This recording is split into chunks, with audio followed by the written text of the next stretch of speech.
ഇത് നോക്ക്, ഒരു കടലാസ് കഷ്ണം പോയിട്ട് ഒരു ഇല പോലും കിടക്കണില്ല. ഞാൻ എൻ്റെ സുഹൃത്തുക്കളോട് ആലപ്പുഴ ബോട്ടിങ്ങിന് വരാനൊക്കെ പറഞ്ഞേക്കാണ്.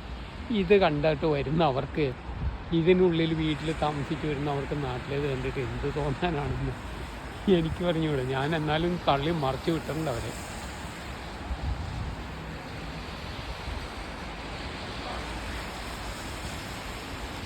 ഞാൻ ഇത്രയും യൂറോപ്യൻ രാജ്യങ്ങളിലൂടെ ഏതാണ്ട് മുഴുവനായിട്ടും ഗ്രാമങ്ങളിലൂടെ ആയിട്ടും യൂറോപ്പ് മുഴുവനായിട്ടും തന്നെ സഞ്ചരിച്ചു എന്ന് പറയാം. എന്ന് പറഞ്ഞപ്പോൾ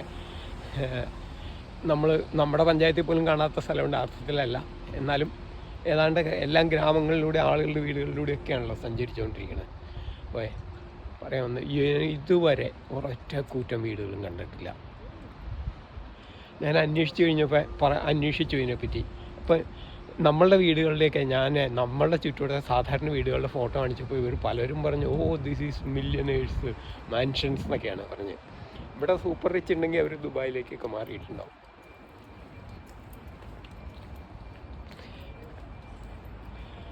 ഇവർക്ക് പൈസ വന്നിട്ടുണ്ടെങ്കിൽ ഇവരെ ചെയ്യുക എന്താണെന്ന് പറഞ്ഞാൽ ഒരു സമ്മർ ഹോം എടുക്കും.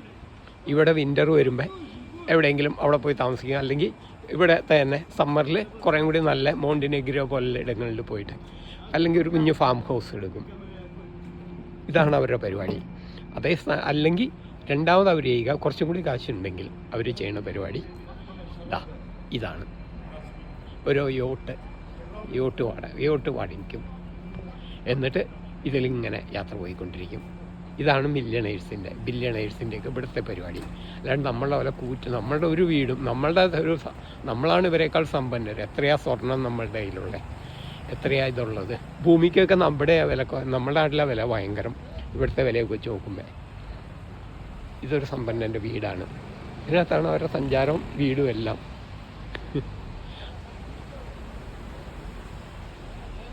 ഞാനിപ്പോൾ താമസിക്കുന്നത് ഇതുപോലത്തെ ഒരു ബോട്ടിലാണ്. ഇതുപോലത്തെ ഒരു ബോട്ടിൽ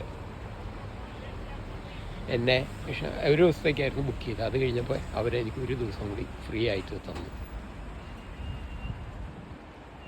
എൻ്റെ യാത്ര എങ്ങനെയൊക്കെയാണെന്ന് കണ്ടു. ഞാൻ പറഞ്ഞിട്ടേ ഇല്ല കേട്ടോ ഇങ്ങനെ യാത്ര ചെയ്യണമെന്നൊന്നും. അവരെൻ്റെ വണ്ടി കണ്ടു. ഞാൻ അറിഞ്ഞില്ല അവർ വണ്ടി കണ്ടൊന്നും. ഞാൻ വേറെ അടുത്ത പൂട്ടി വെച്ച്. പക്ഷേ രാവിലെ ഇവിടെ വന്നപ്പോൾ അവർക്കിവിടെ ക്യാമറയുണ്ട്. അതുകൊണ്ട് ഇവിടെ ഒരു മനുഷ്യനും ഉണ്ടാവില്ല. നമുക്കൊരു സെക്യൂരിറ്റി കോഡ് ഉണ്ട്, ഇത് ലോക്കിൻ്റെ, അത് പറഞ്ഞു തരും. അത് വെച്ച് നമ്മൾ തന്നെ എൻ്റർ ചെയ്ത് കയറുകയാണ്. ആ കാണുന്ന ഇതാണ് ഞാൻ താമസിക്കുന്നത്. നീല കളർ വേണ്ട, അതിലാണ്. അത്രയും നടന്നും ഒരു അഴുക്കോ ഒന്നുമില്ല. നമ്മുടെ നാട്ടിലെ പോലെ തന്നെ തെളിഞ്ഞതല്ലാത്ത വെള്ളമാണ്. എന്നിട്ടും ഇത് കുറച്ചുകൂടി എക്സ്പെൻസീവാണ്. അതിന് കുറച്ചുകൂടി ചാർജ് കൊടുക്കും. അതായത് അസൗകര്യങ്ങളുടെ ധാരാളിത്തത്തിൽ താമസിക്കുക. എനിക്കിഷ്ടപ്പെട്ടതുകൊണ്ട് ഞാൻ പുള്ളിയോട് ഭയങ്കര അസൗകര്യങ്ങളാണ് നമ്മളുടെ കണക്കിൽ വരികയാണെങ്കിൽ, എനിക്കിഷ്ടപ്പെട്ടതുകൊണ്ട് ഞാൻ ഒരു ദിവസം കൂടി താമസിക്കണം എന്ന് പറഞ്ഞു. അപ്പോൾ ആൾ പറഞ്ഞു, താമസിക്കാതെ നിങ്ങൾക്ക് എൻ്റെ കോംപ്ലിമെൻ്ററി ആണെന്ന്.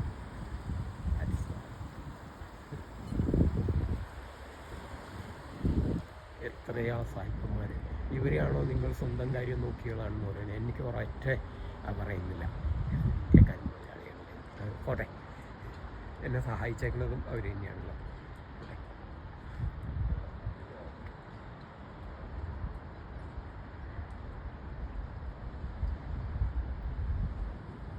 അപ്പോൾ ഇവർക്ക് കറണ്ട്, വെള്ളം ഇതൊക്കെ എവിടുന്ന വന്നതെന്ന് നോക്കിയിട്ടുണ്ടെങ്കിൽ കാണിക്കാം.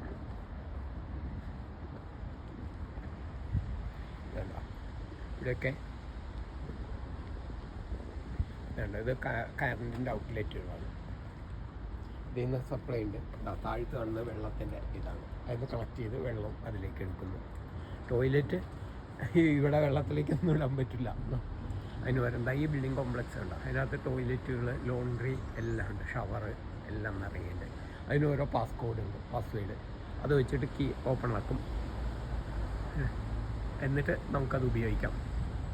അങ്ങനെയാണ് ടോയ്ലറ്റ് ഇതിനകത്ത് നിർവഹിക്കുന്നത്. വെള്ളത്തിലേക്കല്ല പോകണമെന്നേ ഉള്ളൂ. അത് അത്യാവശ്യം എമർജൻസിക്ക് വേണ്ടിയിട്ട് വച്ചേക്കാണ്.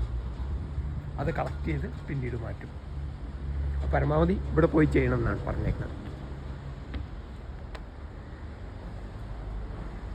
റെസ്റ്റോറൻ്റ് ആയിരിക്കും. ഞാൻ താമസിക്കുന്നിടത്ത് ഇത്രയും വലുതല്ല ആ കാണുന്നത്. അവിടെ ചെറിയ ചെറിയ സാധനങ്ങൾ, ഇവിടേക്ക് വന്നപ്പോൾ വലിയ കുറച്ചുകൂടി ലക്ഷൂറിയസ് ആയിട്ടുള്ള സാധനങ്ങൾ. ഞാൻ താമസിക്കുന്നത് അസൗകര്യങ്ങളുടെ ധാരാളിത്തത്തിൽ, ലക്ഷറി ഓഫ് ഇൻകൺവീനിയൻസസ്. എൻ്റെ ലൈഫ് മൊത്തം അതെ, യാത്ര മുഴുവനും അസൗകര്യങ്ങളുടെ ധാരാളിത്തമാണ്. The best life. ബട്ട്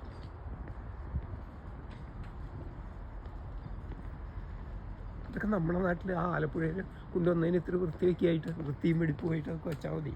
അല്ലാണ്ട് തന്നെ അവർ നോക്കുമ്പോൾ നല്ല കാശ് വരുന്നു, ആളുകൾ ഭയങ്കര തിരക്ക്. ഇത് ഗോതംബർഗ് എന്ന് പറഞ്ഞ സ്വീഡനിലാണ്. ഇവിടെ വന്നപ്പോൾ ഇത്തിരി മോഡേൺ ബിൽഡിങ്ങുകളും ഒക്കെയാണ്. സ്വീഡനിലെ ഏറ്റവും വലിയ രണ്ടാമത്തെ നഗരമാണ്.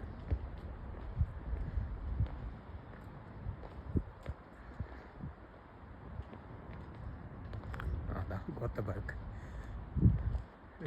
ബോട്ടിന് പേരിട്ടേക്ക് തന്നെ അതാണ്.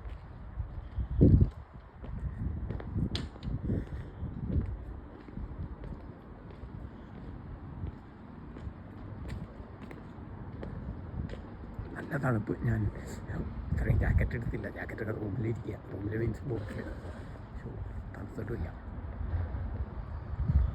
അതൊരു ഹോട്ടലും കൂടി ആയിട്ടുള്ള ഷിപ്പാണ്. Balkan Viking. ബാൾക്കൺ എന്നാണ് ഉദ്ദേശിക്കുന്നത്. ബാൾക്കൺ. പക്ഷെ ഇത് ബാൾക്കൺ കൺട്രി അല്ലല്ലോ. ഹോട്ടൽ, റെസ്റ്റോറൻറ്റ്, കോൺഫറൻസ് എല്ലാം അതിനപ്പുറത്തും കാണാം. അതുപോലെ തന്നെ കൂറ്റണ വരണം. ഇത് ബാങ്കിൻ്റെ ഓഫീസ്. നോർഡിക് രാജ്യങ്ങൾ എന്നാണ് ഇതിനെയൊക്കെ പറയുന്നത്. അതായത് ഏറ്റവും നോർത്തിലുള്ള, ഭൂമിയുടെ ഏറ്റവും വടക്കേറ്റത്തുള്ള രാജ്യങ്ങൾ എന്നുള്ള അർത്ഥത്തിൽ. നിങ്ങൾക്ക് ഓരോ യുണീക്ക് സ്റ്റൈലുകളാണ്. ഇവിടെ ഒരു ഷോപ്പ്, അതിനുള്ളിൽ island of Ceylons, authentic Sri Lankan spices, tea, eco friendly handicraft, coconut shell crafts, batik masalas, mask, batik, unique souvenirs. തുറക്കുമ്പോൾ ഒന്ന് കാണാം, ജനാലയിൽ കൂടെ കാണാം ചിരട്ടയുടെ കുറേ കലാരൂപങ്ങൾ. അതായത് ഇതെല്ലാം പ്രൈവറ്റ് ആൾക്കാരാണ് നടത്തുന്നത്. പക്ഷേ സർക്കാർ ചെയ്യുന്നത് കേട്ടോ, ഇവിടെ സർക്കാർ ചെയ്യുക ഫെസിലിറ്റേറ്റർ ആവുക എന്നുള്ളതാണ്. ബിസിനസ് ചെയ്യലല്ല സർക്കാരിൻ്റെ പരിപാടി. ആ വെള്ളത്തിൻ്റെ ഇത്, അത് സപ്ലൈ എത്തിക്കുക, ഈ സാധനങ്ങൾ വയ്ക്കുക, ഇതൊക്കെയാണ്. ഇതിനെല്ലാം സർക്കാരിന് നല്ല വരുമാനം കിട്ടുകയും ചെയ്യും. ഈ ഓരോ ബോട്ടിനും ലൈസൻസ്, ഇവിടുത്തെ പാർക്കിങ്ങിൻ്റെ ലൈസൻസ്, ഈ വെള്ളം ഇതൊക്കെ ചെയ്യണതിന് ലൈസൻസ് ഫീസായിട്ട് നല്ലൊരു തുക കിട്ടും. ഇത് ക്ലീനായിട്ട് കിടക്കുകയും ചെയ്യും. കാരണം ഇവരത് എൻഷുർ ചെയ്യും. നമ്മുടെ നാട്ടിലെ പോലെയല്ല. ഇത്രയും കൂടി ഇവർക്ക് ഇത് സ്ഥലം നിലനിൽക്കണമെന്നും പരിസ്ഥിതി നിൽക്കണമെന്നും ഭയങ്കര നിർബന്ധമാണ്. അങ്ങനെയാണ് വരുമാനം വരുന്നത്. അപ്പം ഞാൻ എൻ്റെ ബോട്ട് കാണിക്കാം.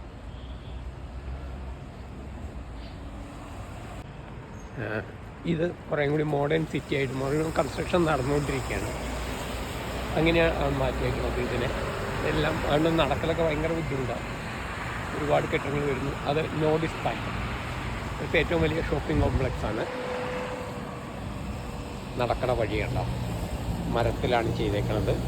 നല്ല വീൽ ചെയർ ആക്സസ് ആയിട്ട്.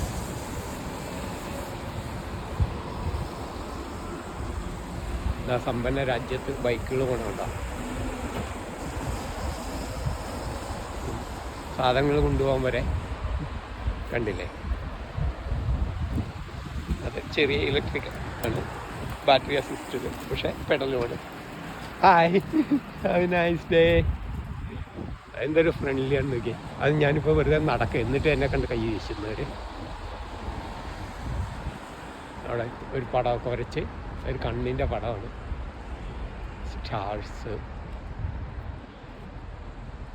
സ്റ്റാറും നമ്മളെ കണ്ണു ഒരുപോലെ തന്നെയാണ്.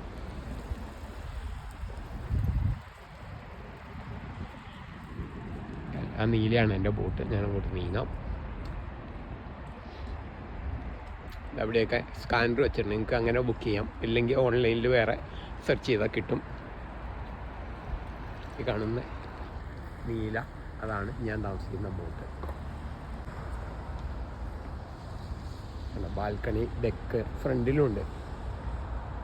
ആ ഡെക്ക് സെപ്പറേറ്റ് വീണ്ടും കണക്ട് ചെയ്തിട്ടേക്കാണ്. കാണിക്കാം, അവിടെ എത്തുമ്പോൾ കാണിക്കാം. അത്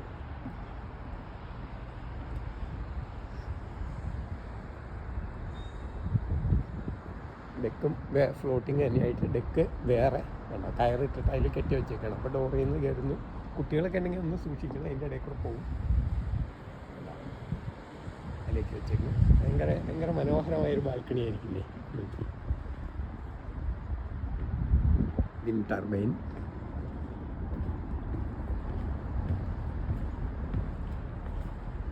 പറഞ്ഞതുപോലെ ഇത് കരണ്ട്, താഴെ വെള്ളം, കറണ്ടിൽ കണക്ട് ചെയ്തിട്ടേക്കുന്നു. ഈ നീല ബോട്ടാണ് ഞാൻ താമസിക്കുന്നത്. കാണിക്കാം. ഇതിലേക്ക് നീങ്ങുന്നു. ഇവിടെയൊക്കെ നടന്നു പോകുമ്പോൾ സൂക്ഷിച്ചോളണം, കാരണം കൈ പിടിക്കാനോ കൈവരികളോ ഒന്നുമില്ല. വീണാൽ താഴേക്ക് തന്നെ പോകും, ഒരു മനുഷ്യൻ അറിയുപോലുമില്ല. ഇതും ഫ്ലോട്ടിങ്ങിൽ തന്നെ. ഇതിൽ നിന്ന് അതിലേക്ക് കയറണം. കണ്ടോ, ഇത്രയും അതിനിടയിലൊക്കെ കയറുകളുണ്ട്. വളരെ സൂക്ഷിച്ചോളണം. ഇട്ടുണ്ടെങ്കിൽ വീണിട്ടുണ്ടെങ്കിൽ കാലൊക്കെ അതിൽ തട്ടിയാൽ താഴേക്ക് തന്നെ പോകും. ഇതിലേക്ക് കയറുന്നു. അത് ലോക്കാണ്, കാണിക്കാം. ഇത്രയും ചെറിയൊരു വള്ളത്തിനകത്ത് 1, 2, 3, 4 ബെഡ്, മീൻസ് ഒരു 7-8 പേർക്ക് വേണമെങ്കിൽ കിടക്കാൻ പാത്രമാണ് ചെയ്തേക്കുന്നത്. 1, 2, 3, 4 ബെഡ്. 1, 2, 3, 4 ബെഡ്. 4 ബെഡ്. അതിനകത്ത് 5 പേർക്ക് കിടക്കാം. 5 പേർക്ക് വേണ്ടിയിട്ട് സെറ്റാണ്. അപ്പം ഞാനൊന്ന് കയറട്ടെ. കയറുമ്പോഴൊന്ന് പറഞ്ഞുകൊണ്ട് കയറിയിട്ടുണ്ടെങ്കിൽ ചിലപ്പോൾ ഇതിനകത്ത് തട്ടി വീണാൽ ക്യാമറയിൽ റെക്കോർഡായി കിട്ടും എൻ്റെ അന്ത്യ നിമിഷങ്ങൾ. അതിലേക്ക് കയറി വെൽക്കം എബ്രോഡ് വേറെ ലോകത്തേക്ക്. ഇത് ലോക്ക് ചെയ്തിട്ടേക്കാണ്. ഇതിനകത്തായിരിക്കും ചാവി ഉണ്ടാവുക. ഒരു പാസ്കോഡ് വരും, അത് വെച്ചിട്ട് ചാവി എടുക്കണം, നമ്മൾ തുറക്കണം. എൻ്റെ കയ്യിൽ ഓൾറെഡി ഇതുള്ളതുകൊണ്ട് ഞാനത് നേരത്തെ തന്നെ താക്കോൽ എടുത്ത് കയ്യിൽ വെച്ചേക്കണാണല്ലോ. തുറക്കുന്നു, ഇങ്ങനെ നിൽക്കുന്നു. ഇതിനെ അങ്ങോട്ട് നീക്കി ഈ സാധനം എടുത്ത് മാറ്റണം. അല്ലെങ്കിൽ അന്തർവാഹിനിയിലേക്ക് ഇറങ്ങണ പോലെ ചെറിയൊരു സാധനത്തിൽ കൂടെ അങ്ങനെയും പൊങ്ങി ഇറങ്ങാം. ഞാൻ എന്നാലും ഇതെടുത്ത് പൊക്കട്ടെ. അങ്ങനെ വാതിൽ തുറന്നിട്ട് ഇതിലൂടെയൊക്കെ മഴവെള്ളത്തേക്ക് കയറും. ഇത് കാറ്റത്ത് നീങ്ങിപ്പോവും. ഇവിടെ കൊടുങ്കാറ്റാണ്. 3 ദിവസമായിട്ട് ഇവിടെ കൊടുങ്കാറ്റും മഴയാണ്. ഇപ്പോഴാണ് ഇത്തിരി മഴ കുറഞ്ഞത്. മഴ തന്നെയാണ്. ഇപ്പോൾ മഴ മാറിയേക്കുന്ന സമയം. അതിൻ്റെ ഉള്ളിലൊക്കെ വെള്ളം കാണാം നിങ്ങൾക്ക്. അപ്പോൾ നമ്മൾ ബോട്ടിനകത്തേക്ക് ഇറങ്ങി. തൽക്കാലം മഴയില്ലാത്തതുകൊണ്ട് ഇതൊക്കെ തുറന്നിട്ടു. അതുകൊണ്ട് വെളിച്ചം ഒരു സുഖമുണ്ട്. കുട അവിടെ ഇരുന്ന് സൂക്ഷിച്ച് വെച്ചിട്ടുണ്ടാവും. പോലിക്കാൻ പാടില്ല. വെള്ളം നമ്മൾ നേരത്തെ പറഞ്ഞ ഇതെടുത്തുകൊണ്ട് പോയിട്ട്, ഈ കാണുന്ന എടുത്തുകൊണ്ട് പോയിട്ട് അതിൽ നിറച്ചുകൊണ്ട് വരണം. ഇപ്പോൾ ഞാൻ ഓൾറെഡി നിറച്ച് വെച്ചിട്ടുണ്ട്. അത്യാവശ്യം കോഫി ഉണ്ടാക്കാനുള്ള സൗകര്യങ്ങളുണ്ട്. മറ്റേതിലൊക്കെ കിച്ചൺ തന്നെ ഉണ്ടാവും. ഇവിടെയാണ് ബോട്ടിൻ്റെ എൻജിൻ വരുന്നത്. ഇതൊരു ബെഡാണ് ഈ കാണുന്നത്. അവിടെ ഇപ്പം എൻ്റെ പണിയായുധങ്ങളാണ്. ചെറിയ ടേബിള്, അവിടെ ഇരുന്നുകൊണ്ട് തന്നെ ടേബിൾ ഉപയോഗിക്കാം. ഇത് പൊക്കാവുന്നതാണ്. ഇതിൻ്റെ അടിയിൽ സ്റ്റോറേജാണ്. ഇത് പൊക്കിയിരുന്ന ഇവിടെ ഒരു കുഞ്ഞ് സ്റ്റോറേജ് ഉണ്ട്. ഇതൊരു ബെഡ്. ഇവിടെ നല്ല മനോഹരമായി ഒരുക്കിയിരിക്കുന്നു ബെഡ്. ഇതും ഒരു ബെഡ്. 1, 2, 3. അവിടെ 2 പേർക്ക് താമസിക്കാൻ പറ്റുന്ന ബെഡുണ്ട്. വെള്ളം ഉണ്ടോ, വെള്ളത്തിൻ്റെ ഒച്ചയായിക്കൊണ്ടിരിക്കാം, ആടുന്നുണ്ട്. 2 പേർക്കൊരു ബെഡ്റൂമായിട്ട് താമസിക്കാം. ചെറിയ ടോയ്ലറ്റ്. അപ്പോൾ എഴുതി വെച്ചിട്ടുണ്ട് മുള്ളാനായിട്ട് പറ്റുള്ളൂ. മറ്റേതിന് പോകണമെങ്കിൽ അപ്പുറത്ത് പോകാം. അവിടെ ടാഗ് ചെയ്താൽ മതി. നമ്മളുടെ കയ്യിൽ അല്ലെങ്കിൽ ഇതുണ്ട്, അത് വെച്ചിട്ട് അവിടെ പോയി ഉപയോഗിക്കാമെന്നാണ് എഴുതിയിരിക്കുന്നത്. ബെഡ്. അപ്പോൾ മൂത്രം ഒഴിക്കാൻ മുട്ടിയിട്ടുണ്ടെങ്കിൽ നിർവഹിക്കാം. ഇങ്ങനെ വന്നു. ഇനി ഇത് കണ്ടോ, ഈ മേശ നിങ്ങൾക്ക് ഇതിനെ ഇങ്ങനെ എടുത്ത് പൊക്കി. ഇവിടെ അടിയിൽ ചെറിയൊരു സപ്പോർട്ട് ഉണ്ട്, മറുവശത്തുണ്ട് അതുപോലെ തന്നെ. ഒരു സെക്കൻഡ്, ഞാൻ ചെയ്തുകൊണ്ടിരുന്നതുകൊണ്ടാണ് ഇങ്ങനെ വന്നേക്കുന്നത്. കണ്ടോ, ഇപ്പോൾ ഒരു വലിയ വീതിയുള്ള മേശയായി. അത് ഇവിടെ നിന്ന് ഞാൻ കാണിക്കും, മനസ്സിലാവും. അപ്പോൾ ഇത് വലിയ വീതിയുള്ള മേശയായി. അപ്പോൾ നിങ്ങൾക്ക് ഫുഡ് കഴിക്കാനോ മറ്റെന്തെങ്കിലുമൊക്കെ ആയിട്ട് ഇരുന്ന് കഴിക്കാനുള്ള ഫെസിലിറ്റിയായി. വിൻഡോ ഉണ്ട്. വിൻഡോ പുറത്ത് മഴ കാരണം ഒന്നും കാണാൻ പറ്റില്ല. വിൻഡോയ്ക്ക് കട്ടിട്ട് അങ്ങനെ എല്ലാ സ്റ്റോറേജ് സ്പേസുകൾ. അങ്ങനെ you can buy happiness but you can buy a boat and that's kind of the same. അങ്ങനെ ഇതിലേക്ക് ഇറങ്ങലും കയറലും ഒക്കെ വളരെ സൂക്ഷ്മമായിട്ടുള്ള സ്റ്റെപ്പുകളാണ്, വളരെ മനോഹരമാണ്. സോ ഞാനിതൊന്നും അറിയാണ്ട് എടുത്താണ്, ഒരു ദിവസത്തേക്ക് എടുത്താണ്. എനിക്ക് വല്ലാണ്ട് ഇഷ്ടപ്പെട്ടുകൊണ്ട് ഞാൻ 1 more day എടുത്തു. അപ്പോൾ ഈ ബോട്ട് ഓൾറെഡി ബുക്ക്ഡാണ്. അദ്ദേഹം എന്നോട് ഇന്ന് ഈ ബോട്ടിലേക്കൊന്ന് മാറാൻ പറഞ്ഞു. എന്നിട്ട് ഇത് ഫ്രീ ആയിട്ടാണ് എനിക്ക് ആ ബോട്ടിൽ ഇന്നത്തെ ദിവസം ഫ്രീ ആയിട്ടാണ് തന്നേക്കുന്നത്. അത് നിൽക്കുമ്പോഴൊക്കെ സൂക്ഷിച്ചിരുന്നോണം, ഇത് ആടിക്കൊണ്ടിരിക്കണം, ആടുന്നുണ്ട്.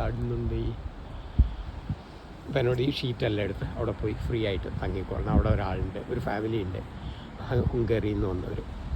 അവരിന്ന് ഇപ്പോൾ പോവും. അത് കഴിയുമ്പോൾ ഞാൻ അങ്ങാട് പോകും. That's my story. ഹായ്, അതാണ് ഇന്നത്തെ എൻ്റെ story. Hope you enjoy it. Let me enjoy all these. ഇങ്ങനെ മേശ ഉണ്ടാക്കണം. ഇരിപ്പിടം 2 എണ്ണം ആകുന്നു. ആ ഇരിപ്പിടം തന്നെ കിടപ്പിടാവുന്നു. ഇങ്ങനെ പൊക്കുന്നു. എൻ്റെ അടിയിലൊരു ചെറിയൊരു സപ്പോർട്ട് എന്താ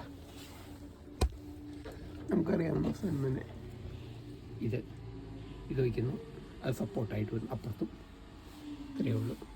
ഇത് മടക്കുന്നു, തിരിച്ച് താഴേക്ക് മടക്കാം. ഇതുപോലെ തന്നെ തിരിച്ച് താഴേക്ക് അതും വയ്ക്കാം. ഇത്രയും മതി. ബോട്ടിൻ്റെ ആ കട്ടിലിൻ്റെ അടിയിലൊക്കെ സ്റ്റോറേജ് സ്പേസാണ്.